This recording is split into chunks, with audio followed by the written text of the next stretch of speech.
When God makes you sharper, you will be the talk of the talk. இந்த வருஷம் முடியறப்ப உன் முழு குடும்பமும் அற்புதத்தை பேசும். உன் குடும்பம் உன்னுடைய அற்புதத்தை கொண்டாடும். உன் குடும்பம் உன்னுடைய ஜெயத்தை கொண்டாடும்.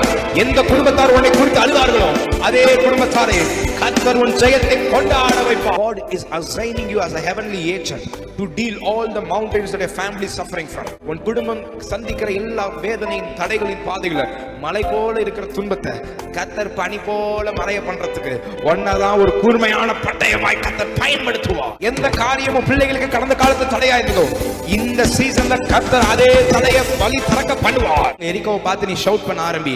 எரிகோ விழுந்துதான் ஆகணும். இந்த தடை விழுந்துதான் ஆகணும். ஆவியானவரோட என்ன பேசுறாரோ அது அப்படியே கீழ்ப்படிஞ்சா மட்டும் போதும். இந்த மாதத்துல இதுவரைக்கும் 11 மாதங்கள் நீ சுற்றி கொண்டிருந்த எரிகோக்களை இந்த மாதத்துல கர்த்தர் உடைத்து தள்ளுவார். நிறைய ஆசீர்வாதங்களுக்கு இந்த மாசம் தான் ஒரு பெரிய ஆரம்பமா இருக்க போகுது. I prophetically declare this December will be the new beginning for all your miracles. உன்னுடைய அற்புதங்களுக்கு உன்னுடைய ஜெபங்களுக்கு இந்த மாதத்துல தான் கர்த்தர் சில காரியங்களை துவக்குவார். It will be the starting point of your miracle. உன் நெடுநாள் ஜெபத்திற்கு உன் ஊழியத்திற்கு உன்னுடைய தனிப்பட்ட உறவுகளுக்கு தேவன் ஆரம்பிக்கும் புதிய துவக்கங்கள் இந்த டிசம்பர்ல இருந்து தான். இது உன் கண்ணுக்கு எண்டு, ஆனா அப்பாவுக்கு இதுதான் ஆரம்பம். இந்த மாதம் கர்த்தர் கொடுத்த ஒரு தீர்க்க தரிசன வார்த்தை ஏசாயா 41வது அதிகாரம் 15வது வசனத்தின்படி, இதோ போர் அடிக்கிறதற்கு நான் உன்னை புதிதும் கூர்மையுமான பற்களுள்ள இயந்திரமாக்குகிறேன். நீ மலைகளை மிதித்து நொறுக்கி, சத்தமா சொல்லுங்க, மலைகளை மிதித்து நொறுக்கி குன்றுகளை பதர்க்கமாக்கி போடுவாய். இன்னைக்கு ஆண்டவர் உங்க மேல வைக்கிற அபிஷேகம் உனக்கு முன்னாடி எவ்வளவு பெரிய தடைகள் இருந்தாலும் அதை பதர்க்கோப்பாக்கி அதை உடைத்து போடுகிற ஒரு அபிஷேகம். யாருக்கும் இல்லாத அபிஷேகம். எந்த தடைகளையும் ஒன்றை தடுக்க முடியாது. எந்த போராட்டங்களும் ஒன்றை தடுக்க முடியாது.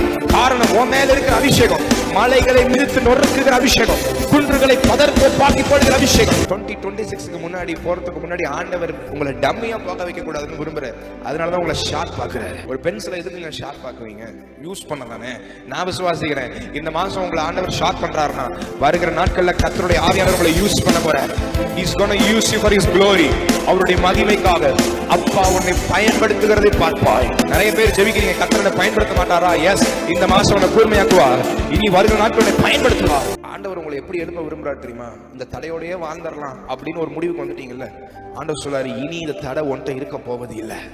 இனி இந்த பிரச்சனை உன்கிட்ட இருக்க போவது இல்லை. அவைகளை தூற்றுவாய், அவைகளை காற்று அவைகளை கொண்டு போகும். சுழல் காற்று அவைகளை பறக்கடிக்கும். எதை? உடைஞ்சு போன மலையை. வாழ்க்கையில் தடை வந்ததுக்கு எந்த அறிகுறியும் இல்லாத அளவுக்கு அந்த இடத்தை ஆவியானவர் கிளியர் பண்ண போறார். ஆவியானவர் சொல்றாரு, நான் உன் பாதையை கிளியர் பண்ண போறேன். I am going to clear your way. உங்க கையை எப்படி ஆண்டவர் ஷார்ப்பாக்க விரும்புறாரு, உங்க வாயை எப்படி ஆண்டவர் ஷார்ப்பாக்க விரும்புறாரு, உங்க பார்வை எப்படி ஷார்ப்பாக்க விரும்புறாருன்னு சொல்ல போறேன். First thing, என் கைகளை போருக்கும் என் விரல்கள் யுத்தத்துக்கும் படிப்பிக்கிற தேவனாகிய கர்த்தருக்கு ஸ்தோத்திரம். My God who trained my hands for the battle. எந்தெந்த காரியத்துல நான் ரொம்ப பின்னாடி இருக்கிறேன் பிரதர், இந்த 11 மாசம் நான் போட்ட உழைப்புக்கு நான் பலனை பார்க்க முடியல, இந்த மாதத்துல இருந்து கர்த்தர் ஸ்டார்ட் பண்ணுவா. From this month you will see the reward for your work. உன்னுடைய வேலைக்குரிய பலனை இந்த மாதத்துல இருந்து கர்த்தர் உன்னை பார்க்க பண்ணுவார். பின்னாடி இருக்கிற ஒண்ணு கொஞ்சம் முன்னாடி கொண்டு வந்து நிறுத்துவார். ஏன்னா கர்த்தர் உன்னை ஷார்ப் ஆகிட்டார். இரண்டாவது, அவர் என் வாயை கூர்மையான பட்டயமாக்கி. He made my mouth like a sharp sword. இந்த மாசம் நான் சொல்றேன், எதெல்லாம் எந்தெந்த சூழ்நிலையை பார்த்து இயேசு நாமத்துல போ, இயேசு நாமத்துல இதை நான் உடைக்கிறேன், இயேசு நாமத்துல வாழ்க்கை நீ வரக்கூடாதுன்னு சொல்றீங்களோ, உங்க வாயிலிருந்து வர ஒவ்வொரு வார்த்தைகளும் பிசாசுக்கு ஒரு டேஞ்சரா இருக்கும் போது, சத்துருக்கு பயத்தை மட்டும் இல்ல, சத்துருக்கு ஒரு எண்ட் பாயிண்ட் வைக்க போகுது, ஒரு முற்றுப்புள்ளியை வைக்க போகுது. ஏன்னா கர்த்தர் உன் வாயை கூர்மையான பட்டயமை மாற்றுகிறார். உங்க வாழ்க்கையை கர்த்தர் கூர்மையா மாற்றுறப்ப என்ன நடக்கும்? அந்த இடத்துல ஒரு வளர்ச்சி, ஒரு growth இருக்கும், ஒரு மெச்சூரிட்டி இருக்கும். You will be making you better equipped for your calling. உங்களுடைய அழைப்புக்கு, அழைப்புனா நிறைய பேர் நினைச்சிட்டு இருக்கீங்க ஊழியம் தான் அழைப்புன்னு. அப்படி கிடையாது. உங்களை பிசினஸ் பண்ண அழைச்சிருக்கிறாருன்னா அது உங்க அழைப்பு. உங்களை வேலை செய்ய அழைச்சிருக்கிறாருன்னா அது தட்ஸ் யுவர் காலிங். நிறைய பேர் வந்து அழைப்பு மினிஸ்ட்ரி தான் அப்படின்னு நினைக்கிறீங்க. நோ, இல்லை பிரதர், எனக்கு எந்த என் பிள்ளைகளை, ஆமா உங்க பிள்ளைகளை பார்த்துக்கிறது தான் உங்க காலிங். ஹோம் மேக்கர்ஸ்க்கு சொல்றேன், உங்க பிள்ளைகளை ஆண்டருக்குள்ள பவர்ஃபுல்லா வளர்க்கறது தான் உங்க calling. So don't underestimate your calling. ரெண்டாவது, அது உங்களை சுத்திகரிக்கும், ரிஃபைன்மெண்ட். மூன்றாவது, டிரான்ஸ்ஃபர்மேஷன், உங்களை உருமாற்றும், ஆளையே மாற்றிடும். நான் விசுவாசிக்கிறேன் இந்த 2026க்குள்ள போறதுக்கு முன்னாடி கர்த்தர் உங்க குடும்பத்தை மாற்றிப்பார். இரும்பை கருக்கிடும். Iron sharpens iron.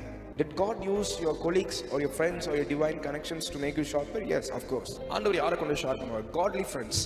கர்த்தருக்குள்ள இருக்கிற உங்களுடைய நண்பர்களை கொண்டும் உங்களுடைய மென்டரை கொண்டும் ஆண்டவர் உங்களை ஷார்ப் பண்ணுவார். How God sharpens you?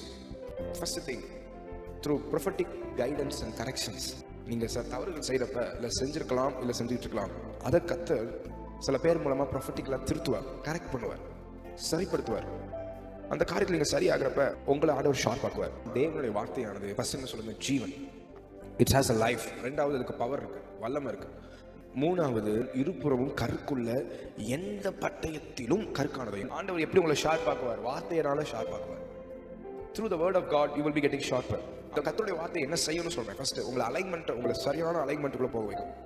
It will make you to come into the right alignment. சீரமைக்கும். ரெண்டாவது உங்களுக்கு ஒரு ஸ்ட்ராங் ஃபவுண்டேஷனை போடும். மூன்றாவது கர்த்தருடைய வார்த்தை டிசர்ன்மென்ட்டை கொடுக்கும், பகுத்தறிகிற கிருபையை கொடுக்கும். இந்த மாதத்துல கர்த்தர் நிறைய விஷயத்தை உங்களை பகுத்தறிய வைப்பார். நீங்க இந்த மாதத்துல ஏமாற மாட்டீங்க, யாராலையும் ஏமாற்றப்பட மாட்டீர்கள். அடுத்தது கர்த்தருடைய வார்த்தை பலத்தையும் தெளிவையும் கொடுக்கும். It will give you the power and clarity. இந்த காரியத்திலையும் கர்த்தர் உங்களை ரொம்ப கிளாரிட்டியா நிறுத்துவார். அடுத்தது when God sharpens you through his word, ஆண்டவர் தம்முடைய வார்த்தையினால் உங்களை ஷார்ப் ஆக்குறப்ப உங்களுடைய ஆவிக்குரிய திறனை அதிகரிப்பார், spiritual capacity அதிகரிப்பார். when God makes you sharp, உங்க ஐடென்டிட்டியே மாறும், உங்க அடையாளம் மாறும். வேர்ட் ஆஃப் காடை கொண்டு ஷார்ப் பண்ணுவார். யார் வேர்ட் ஆஃப் காடை யூஸ் பண்ணுவா? ஆவியானவர். Holy Spirit is the personal refiner. He is the one who helps you to sharp. தாவீது தன் செய்களில் எல்லாம் புத்திமானாய் நடந்தான், கர்த்தர் அவனோடு இருந்தார். David behaved himself wisely in all his ways and the Lord was with him. நான் கேக்குறேன், இந்த புத்தி எங்கே வந்துச்சு? Past battle, current battle. ஒரு யுத்தத்துல தான் மனுஷன் ஸ்ட்ராங் ஆகுறார். நான் ஒரு காரியம் சொல்றேன், நீங்க போயிட்டு இருக்கிற பாதை, உங்களை ஆண்டவர் நடத்துறது, இந்த யுத்தம், இது எல்லாமே உங்க நன்மைக்கு தான். இப்ப புரியாது, ஆனா அடுத்த வருஷம் நீங்க சொல்லுவீங்க, என் ஆண்டவர் 2025 எனக்கு அனுமதிச்சது எல்லாமே என்னை ஷார்ப் ஆக்கிருச்சு. உலகத்திற்கு தர முடியாத சில எக்ஸ்பீரியன்ஸ் எல்லாம் ஆண்டவர் இது வரைக்கும் உங்களை உருவாக்கிட்டார். உங்களை கொண்டு போன பேட்டில்ஸே உங்களை ஷார்ப் ஆக்கிருச்சு. இந்த 2025 நீங்க முடிக்கிறப்ப சில பலவீனங்கள் உங்கள்கிட்ட திரும்ப வாரத்துக்கு யோசிக்கும். காரணம் உண்மையில இருக்கிற அபிஷேகம் எல்லா பலவீனங்களை விட கூர்மையான அபிஷேகம். உண்மையில இருக்கிற அபிஷேகம் எல்லா தோல்விகளை விட பெரிய ஒரு அபிஷேகம். நான் விசுவாசிக்கிறேன், இந்த 2025ல ஒன்ன தொட்ட எந்த ஒரு காரியமும் இந்த டிசம்பர் மாதத்திலிருந்து இனி ஒன்னு தொடாது. Nothing will touch your family again in Jesus name. இந்த காரியத்தினாலே கர்த்தருடைய சத்துருக்கள் தூஷிக்க நீ காரணமா இருந்தபடினா ரொம்ப கேர்ஃபுல். கர்த்தருடைய நாமத்தை தூஷிக்கிற அளவுக்கு உங்க வாழ்க்கையில எந்த ஒரு இன்சிடென்ட்டும் நடக்கக்கூடாது. இயேசு நாமத்தில் நடக்காதுன்னு நான் நம்புறேன். நீங்க தாவீது சொல்றாரு, இப்பதான் அவருக்கு ஒரு உணர்வு வருது, ஒரு ஷார்ப்னஸ் வருது. நான் பண்ணது தப்பு, நான் கர்த்தருக்கு விரோதமாய் பாவம் செய்தேன். இந்த பாவம் செய்துங்கிற உணர்வு ஏன் முன்னாடியே வரல தெரியுமா? தாவீது ஷார்ப்பா இல்ல. நீ ஷார்ப்பா இல்லைன்னா பிசாசும் உன்னை யூஸ் பண்ணுவான். நீ ஷார்ப்பா இருந்தீங்கன்னா ஆண்டவர் உன்னை யூஸ் பண்ணுவார்.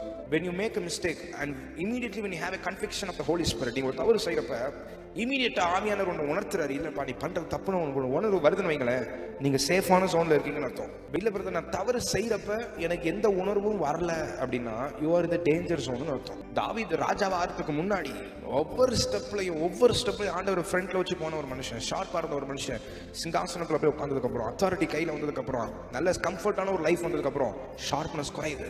எனக்கு ஆவியானவர் நிறைய பேருக்கு தீர்க்க தரிசனமா சொல்றேன், உன் கம்ஃபர்ட் ஜோன் உன்னுடைய ஷார்ப்னஸை குறைக்க விடாத. ஆவியானவர் நிறைய விஷயத்த உன்னை உணர்த்தினார்ல, இப்போ ஒரு உணர்வும் வரதில்லை. ஏன் தெரியுமா? ஷார்ப்னஸ் ஆகல, கூர்மை இல்லை. இந்த டிசம்பர் மாதம் கர்த்தர் தான் பேச, உன புதிதும் கூர்மையுமான பற்களுள்ள யந்திரமாய் மாற்றுவேன். இந்த 11 மாதம் இல்லாத ஒரு ஷார்ப்னஸ் இந்த மந்த்ல கர்த்தர் உனக்கு கொடுப்பார். ஏன் ஆண்டவர் உங்களை கூர்மையா மாற்ற விரும்புகிறார் அப்படின்னா 2026 நீங்க போறதுக்கு முன்னாடி உங்களை ஆண்டவர் நியூ வெர்ஷனா மாற்ற விரும்புறாரு. Sharpening is painful. கர்த்தர் உங்களை ஷார்ப் ஆக்குறப்ப வலிக்கும், ஆனா அது ரொம்ப தேவை. Sharp people can cut what other people can only push. மற்றவங்க நவுத்துற காரியத்தை நீங்க ஈஸியா கட் பண்ணிட்டு போவீங்க. தள்ளுறாயா மெதுவா தள்ளுறாயா. ஆனா இந்த புள்ள மட்டும் ஈஸியா எல்லாத்தையும் ஓவர் கம் பண்ணி போகுது. எப்படி? இது மேல இருக்கிற அபிஷேகம். எழுதுறான் ஒவ்வொரு எக்ஸாம், கவர்மெண்ட் எக்ஸாம் எழுதுறான், ஒன்னத்திலையும் பாஸ் ஆக மாட்டான். இந்த பிள்ளை மட்டும் ஃபர்ஸ்ட் அட்டெம்ப்ட்ல பாஸ் ஆனிச்சு. எப்படி? எல்லாரும் நகர்த்துற காரியத்துல நீங்க மட்டும் ஈஸியா கட் பண்ணிட்டு போவீங்க. Because you are the sharp people. You are sharper than you think. God does not call you by the present situation. He calls you by whom you are going to be. இந்த 41 அதிகாரம் 15 வசனத்துல புதிதும் கூர்மையான பற்கள் அப்படின்றதுல இந்த பற்கள் எதை குறிக்கிறது அப்படின்னா the teeth denotes authority of God, authority to bite, capacity to take territory. சில எல்லைகளை கர்த்தர் உங்களுக்கு சொந்தமாய் கொடுப்பதற்கான அதிகாரம். இதுவரைக்கும் இல்லாத, நீங்க டேக் ஓவர் பண்ணாத சில டெரிட்டரி, சில எல்லைகள் மேல கர்த்தர் உங்களுக்கு அதிகாரத்தை கொடுக்கிறார். இதுவரைக்கும் நீங்க கால் வைக்காத சில எல்லைகள்ல கர்த்தர் உங்க குடும்பத்தை கால் வைக்க பண்ணுவார். You will have the capacity to take territory. அடுத்த காரியம், நீ மலைகளை மிதித்து நொறுக்கி குன்றுகளை பதர்க்குப்பாக்கி போடுவாய். அப்படின்னு என்ன அர்த்தம்னா, ஆண்டவர் இந்த மலையோட உங்களை டீல் பண்ண வைக்க போறாரு. நீங்க எதை டீல் பண்ணக்கூடாதுன்னு நினைச்சீங்களோ அந்த காரியத்தான் கர்த்தர் உங்களை டீல் பண்ண வைப்பார். ஆனா நீங்க டீல் பண்றப்ப அந்த காரியம் உங்களை மேற்கொள்ளாது, நீங்க தான் அதை இயேசுவின் நாமத்துல மேற்கொள்வீர்கள். போன சீசன்ல எது உனக்கு தடையா இருந்துச்சோ அதே காரியம் இந்த சீசன்ல உனக்கு வழி திறக்கும். எந்த யோர்தான் உனக்கு முன்னாடி தடையா இருந்துச்சோ, எந்த எரிக்கோ உனக்கு போன சீசன்ல தடையா இருந்துச்சோ, கர்த்தர் உன்னை ஷார்ப்பா மாத்திரப்ப அந்த எரிக்கோக்களை எல்லாம் கர்த்தர் உடைத்து ஓட பண்ணுவார். What resisted you last season will submit you this season. எந்த காரியமும் பிள்ளைகளுக்கு கடந்த காலத்துல தடையா இருந்ததோ இந்த சீசன்ல கர்த்தர் அதே தடையை வழி திறக்க பண்ணுவார். இந்த சீசன் ஆண்டவர் உங்களை கூர்மையாக்குகிற சீசன். இந்த சீசன்ல நீங்க என்னென்ன கட் பண்ணணும்னு சொல்றேன். ஃபர்ஸ்ட் காரியம், யூஸ்லெஸ் ரிலேஷன்ஷிப்பை கட் பண்ணிடுங்க. உங்களுக்கு தொந்தரவா இருக்கிற, உங்களை வளர விடாம தடுக்கிற அந்த உறவுகளை கட் பண்ணுங்க. ரெண்டாவது, உங்க நேரத்தை திருடுகிற காரியத்தை கட் பண்ணுங்க. மூணாவது, ஸ்பிரிச்சுவல் லேசினஸ், ஆவிக்குரிய லேசினஸை கட் பண்ணுங்க. அடுத்த காரியம், எமோஷனல் பிரேக் டவுன்ஸை நீங்க தான் கட் பண்ணணும். எந்த காரியம் உங்களை அடிக்கடி அழுக வைக்கிறதோ, எந்த காரியம் உங்களை அடிக்கடி ரொம்ப எமோஷனலாக உடைக்குதோ அந்த காரியத்தை விட்டு, அந்த ஜோனை விட்டு நீங்கள் வெளியில் வரணும். ஷாத்ராக், மேஷாக், ஆபேத்நேகோ 3 பேரையும் ஷார்ப் ஆகிறதுக்கு ஆண்டவர் எதுக்கு யூஸ் பண்ணார்? எரிகிற சூளை. நான் நீங்கள் சொல்கிறேன், எரிகிற சூளை உன்னை உடைக்காது, உன்னை கருக பண்ணாது, உன்னை ஷார்ப்பாக்கும். இந்த மாதம் உங்களுக்கு ஒரு அசைன்மெண்ட் இருக்கு தெரியுமா? Heavenly assignment. You are the person who gonna deal all the mountains in your family. உங்க குடும்பத்தில் உங்க பிள்ளைகள், உங்க கணவர், உங்க மனைவி, உங்க பிள்ளைகளுடைய வாழ்க்கையில் இருக்கிற மவுண்டைன் டீலர்ஸா கர்த்தர் இன்னைக்கு உங்களை தான் அசைன் பண்றார். God is assigning you as a heavenly agent to deal all the mountains that a family is suffering from. உன் குடும்பம் சந்திக்கிற எல்லா வேதனையின் தடைகளின் பாதைகளை, மலை போல இருக்கிற துன்பத்தை கர்த்தர் பனி போல மறைய பண்றதுக்கு ஒன்னதான் ஒரு கூர்மையான பட்டயமாய் கர்த்தர் பயன்படுத்துவார். யூசுவலா ஏசப்போட கல்லறை இப்ப இருக்கு, மோசே நடந்த இடம் இருக்கு, ஆபிரகாம் தங்கின இடம் இருக்கு, எல்லா இடங்களும் இப்பயும் ஸ்டில் இஸ்ரேல் தேசத்துல வச்சிருக்கிறாங்க. ஆனால் யோசுவா டீல் பண்ண எரிக்கோ மட்டும் இன்ன வரைக்கும் இல்லை. எரிக்கோ கோட்டையில் இருக்கிற ஒரு கல்லு கூட இப்ப மியூசியம்ல இல்லை. இப்ப இல்ல, அப்பையிலிருந்து தேடுறாங்க, இன்ன வரைக்கும் கண்டுபிடிக்க முடியல. ஏன் தெரியுமா? ஆராதனை நிமித்தமாய் ஒரு மனுஷன் கூர்மையாகி ஒருத்தர் விஷயத்தை டீல் பண்ணானா அதனுடைய அடையாளமே இல்லாத அளவுக்கு கர்த்தர் அழிச்சு போட்டுருவார். நான் நீங்க சொல்றேன், எது பிரதர் எனக்கு கூர்மையாக்கும்? கர்த்தருடைய அபிஷேகம் எனக்கு கூர்மையாக்கும். God's anointing will make you sharper like never before. எரிகோவின் வெளியிலிருந்து தன் கண்களை ஏறெடுத்து பார்க்கும்போது இதோ ஒருவர் அவனுக்கு எதிரே நின்றார். யாரு? உருவின பட்டயம் அவர் கையில இருந்தது. கர்த்தர் உருவின பட்டயத்துடைய தூதனை உன் குடும்பத்தில் நிறுத்துகிறார். உருவின பட்டயத்தோட ஒரு தூதன். இந்த தூதனுடைய வேலை என்ன தெரியுமா? நீ எந்த அளவுக்கு சுத்துறியோ, எந்த அளவுக்கு ஜெபிக்கிறியோ, எந்த அளவுக்கு ஆராதிக்கிறியோ, எந்த அளவுக்கு வசனத்தை அறிக்கைறீங்களோ அந்த அளவுக்கு இந்த வார்த்தை உன் ஃபேமிலியில ஊழியம் செய்யும். எரிகோவை உடைக்கிறதுக்கு முன்னாடியே உனக்கு எரிகோவை கொடுப்பேன்னு சொல்லல, கொடுத்தேன்னு சொன்னேன். சில விஷயத்துல நீங்க இறங்குறதுக்கு முன்னாடியே கர்த்தர் இந்த காரியத்தை உங்க கையில கொடுத்துட்டார். நான் விசுவாசிக்கிறேன், நீங்க எந்த காரியத்துக்காக ஜெபிக்கிறியோ, எனக்கு கொடுங்க ஆண்டவரே, கொடுங்க ஆண்டவரே, கொடுங்க ஆண்டவரே, நான் ஏற்கனவே உன்கிட்ட கொடுத்துட்டேன்னு கர்த்தர் சொல்றேன். It is already given to you. இனி அதை சொந்திக்கிறது மட்டும்தான் உங்க வேலை. Joshua did not just use his anointing, did not just worship. நிறைய பேருக்கு வந்து யோசுவா ஆராதிக்கிறது மட்டும்தான் தெரியும். ஆனால் அதுக்கு பின்னாடி மறைஞ்சிருக்கிற ஒரு விஷயம், ஒரு ப்ராஃபட்டிக்கான ஒரு கவுன்சிலிங், ப்ராஃபட்டிக் இன்ஸ்ட்ரக்ஷன். நீங்கள் அனைவரும் பட்டணத்தை சொல்லி ஒரு தரம் சுற்றி வாருங்கள், இப்படி 6 நாள் செய்ய கடவீர்கள். 7 ஆசாரியர் பெட்டிக்கு முன்பாக 7 கொம்பு எக்காலங்களை பிடித்து கொண்டு போக வேண்டும். இதெல்லாமே ஒரு இன்ஸ்ட்ரக்ஷன், ப்ராஃபட்டிக் இன்ஸ்ட்ரக்ஷன். 7 ஆசாரியர் ஒரு இடத்த சுத்துறதுக்கும் ஒரு இடத்தை இடிச்சு விழுகிறதுக்கும் ஏதாவது சம்பந்தம் இருக்கா? Nothing. When God tells you to do something, சில காரியத்தை கர்த்தர் உங்களை செய்ய சொல்றப்ப அந்த காரியத்துக்கும் நீங்க ப்ரிப்பேர் ஆயிட்டு இருக்கிற ஒரு காரியத்துக்கும் சம்பந்தமே இருக்காது. ஆனா கீழ்ப்படிஞ்சிருக்கு. பட் யோசுவா அதிகாலமே எழுதியிருந்தான். இந்த ஜெயத்துக்கு ஒரு முக்கிய காரணம் மார்னிங் பிரேயர், மார்னிங் வேக்கப். நல்ல கவனிங்க, ஆண்டவர் உங்களை ஷார்ப் ஆக்கணும்னா early morning devotion is very much important. அந்த people shouted the great shout. என்ன ஷவுட் பண்ணிருப்பாங்க? ஆண்டவருடைய வார்த்தையை தான் ஷவுட் பண்ணிருப்பாங்க. இந்த டிசம்பர் மந்த் நீங்க என்ன செய்யணும்னா ஒரே வார்த்தையில சொல்றேன், உன் எரிகோவை பார்த்து ஷவுட் பண்ண ஆரம்பி. You should shout onto the எரிகோ. இப்போ உங்க எரிகோவை பார்த்து நீ ஷவுட் பண்ண ஆரம்பி. எரிகோ விழுந்து தான் ஆகணும், இந்த தடை விழுந்து தான் ஆகணும். மகா ஆரவாரத்துடைய முழங்குகையில் அலங்கம் இடிந்து விழுந்தது.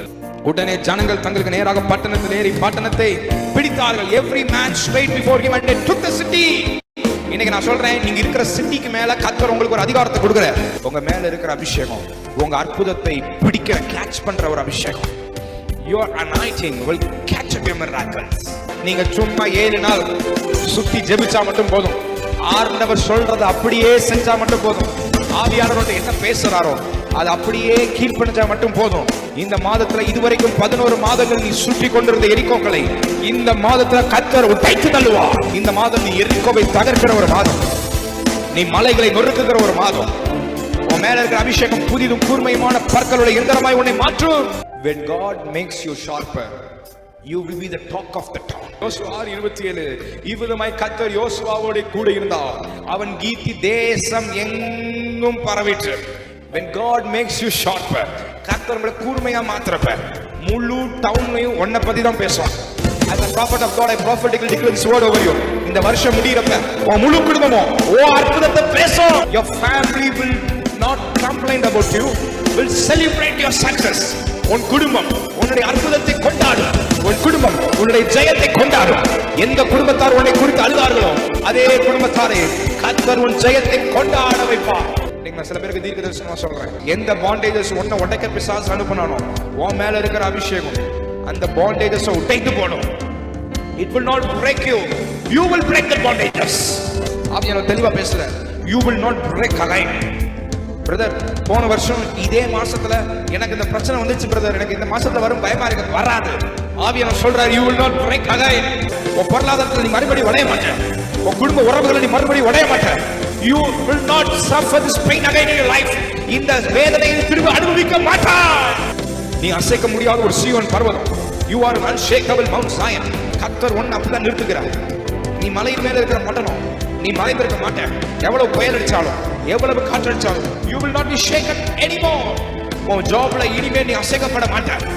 நீ பழைய மாதிரி திரும்பி போக மாட்ட. பழைய மாதிரி வேலைக்கு அலைய மாட்ட. கர்த்தர் உனக்கானதை தேடி வர பண்ணுவார்.